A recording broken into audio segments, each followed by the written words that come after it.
के वार ने पूरा दिखा दिया है कि भारत किस अंदाज में कमजोरी की मार झेल रहा है। भारत में रहकर भारत की बुराई करना ये कुछ लोगों की पहचान हो सकती है, लेकिन हमें तो जो लंबी लंबी कतारें दिख रही हैं उन कतारों से अनुमान लगाया जा रहा था कि हम कतार तब भी लगे थे जब नोटबंदी का ऐलान किया गया था, और कतार आज भी लग रहे हैं जब हमें गैस की जरूरत है। गांव में क्या है, गांव में तो लकड़ी से चूल्हा बन जा रहा है, लेकिन जिस तरह से शहर में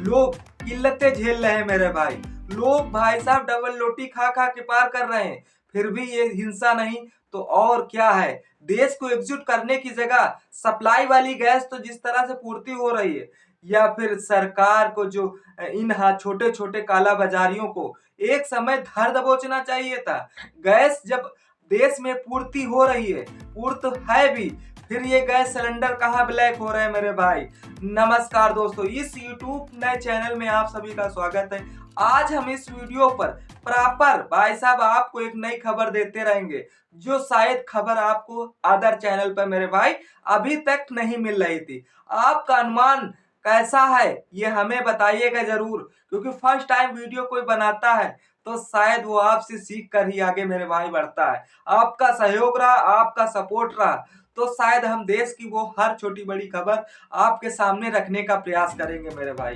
दूसरी तरफ जिस अंदाज में इंडिया वर्सेस जो गैस एलपीजी का वार चल रहा है, ये वार कैसे खत्म होगा, लोगों की आवाजें उठा उठा कर थक गए हैं भाई। कुछ लोग तो ऐसे मीम बना रहे हैं कि भारत एक हफ्ते में भाई साहब गैस की दिक्कतें झेल रहा है, और अगर एक महीने ऐसी दिक्कतें चली तो कैसा भारत को महसूस होगा। मैं तो एक ही बात कहना चाह रहा हूं भाई, समस्या का समाधान भी होता है और समस्या का सॉल्यूशन भी होता है। समय रहते ही भारत इतना भी कमजोर नहीं हुआ है जो समस्या का समाधान ना ढूंढ पाए। ईरान इजराइल की समस्या क्या है, जो ईरान दूसरे देशों पर ऐसे मिसाइलें छोड़ रहा है कि मानो इजराइल को भी महसूस हो कि हमने ईरान को दबाव में रखा। ये बाकी देशों में कैसा कोहराम मचा रहा है जो समस्या का समाधान ही नहीं मिल पा रहा। और उधर किंग जोंग तानाशाह जापान में मिसाइलें छोड़े चला जा रहा है। भाई साहब ये थर्ड वार शुरू होने वाला है लोगों की कहना है,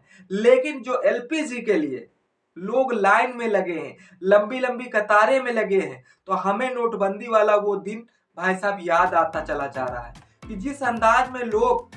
भाई साहब नोटबंदी में बैंकों में लाइन लगे थे कि हमारा पैसा चेंज हो जाए, हमें दिक्कत है खाने पीने के लिए, और जो उस समय शायद पैसा ही सबसे बड़ी समस्या थी, लेकिन अब एक सबसे बड़ी समस्या एक ये भी बन गई है जो लोगों को गैस नहीं मिल पा रही।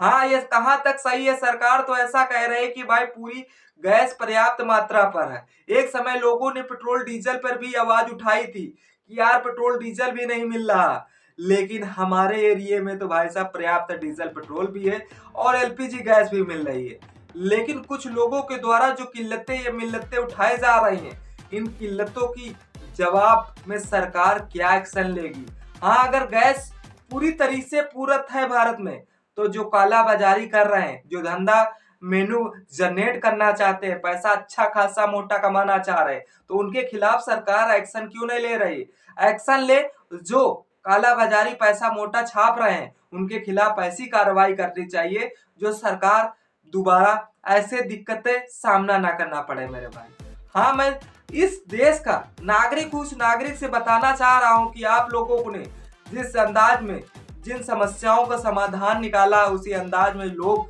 गरीब लोग भी जिस तरह समस्या का समाधान निकालेंगे, या तो जिस तरह से बाहर देशों में रह रहे हैं उन्हें जिस तरह से गैस की समस्या का समाधान खोजना पड़ रहा है, या तो वो अपने घर लौट रहे हैं, या फिर भाई साहब वहीं कुछ डबल रोटी बिस्कुट पानी चाय पानी करके भाई साहब इंतजाम करा ले रहे हैं। कुछ लोगों ने ऐसी समस्या समाधान बताया था कि भाई साहब 2 दिन हो गए भूख से किल्लत झेल रहे हैं, लेकिन फिर भी गैस का कोई नामो निशान नहीं आ रहा सामने में। लेकिन कितना सच है कितना झूठ है, वैसे कुछ लोग कह रहे हैं कि जिस अंदाज में एलपीजी गैस का भाई इजराइल ने जिस तरह से अटैक किया, इजराइल ने अटैक किया, वो शायद इसी की वजह से रहे जो भारत दिक्कतें झेल रहा है।